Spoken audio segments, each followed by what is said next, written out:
મન કી બાત કાર્યક્રમમાં પ્રધાનમંત્રી નરેન્દ્ર મોદીએ કારગિલ વિજય દિવસે શહીદ જવાનોને નમન કરી શ્રદ્ધાંજલિ અર્પી. કહ્યું, સૈનિકોની ક્ષમતા સાથે ભારત ટેકનોલોજી ક્ષેત્રે પણ આત્મનિર્ભર. આઈએનએસ મહેન્દ્રગીરી અને પ્રાઇવેટ રોકેટ વિક્રમ-1 છે આત્મનિર્ભર ભારતની શક્તિ.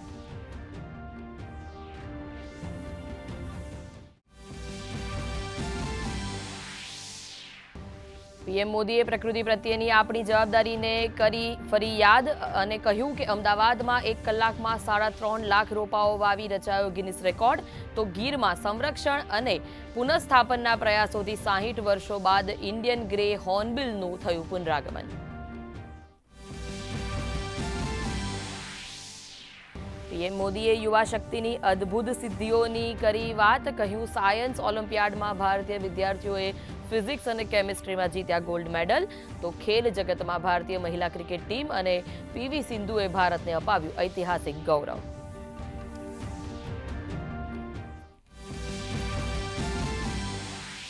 સત્યાવીસમાં કારગિલ વિજય દિવસે રાષ્ટ્રપતિ, ઉપરાષ્ટ્રપતિ અને પ્રધાનમંત્રીએ શહીદોને કર્યા નમન. સંરક્ષણ મંત્રી રાજનાથસિંહે કારગિલ યુદ્ધ સ્મારક પર શહીદોને અર્પી શ્રદ્ધાંજલિ.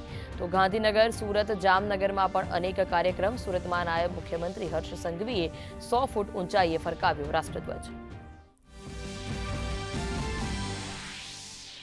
કેન્દ્રીય ગૃહમંત્રી અમિત શાહે મુખ્યમંત્રી સાથે ટેલિફોનિક વાતચીતમાં વર્તમાન પરિસ્થિતિની કરી સમીક્ષા. બાવળા અને સાણંદમાં પાણીના નિકાલની સમસ્યાના ઉકેલ માટે મંત્રીઓને સોંપી જવાબદારી. આધુનિક મશીનરી, મદદ અને સંપૂર્ણ સહયોગ પૂરો પાડવાની આપી ખાતરી. રાજ્યમાં સિઝનનો કુલ 53.67% વરસાદ. સૌથી વધુ દક્ષિણ ગુજરાતમાં 77.42%, તો સૌથી ઓછો કચ્છમાં 18.89% વરસાદ. 25 ડેમ 70%, જ્યારે 14 ડેમ 100% ભરાયા. રાજ્યના કુલ 367 માર્ગો પર વાહન વ્યવહાર ઠપ.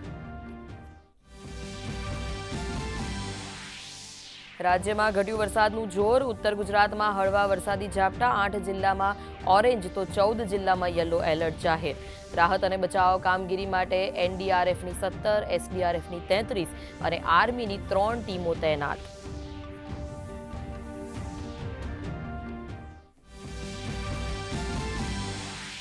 ગુજરાત સરકારે મફત પ્લોટ સમતળ કરવાની સહયોગમાં કર્યો ધરખમ વધારો. પ્લોટ દીઠ સહાય રૂપિયા 1,000થી વધારી 5,000 કરી, જ્યારે પ્રતિ હેક્ટર દીઠ સહાય રૂપિયા 50,000થી વધારી રૂપિયા 2 લાખ કરી.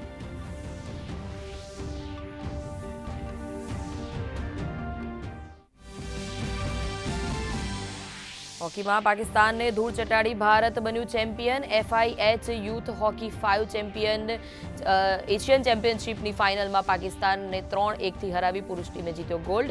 તો મહિલા ટીમે મેળવ્યો સિલ્વર.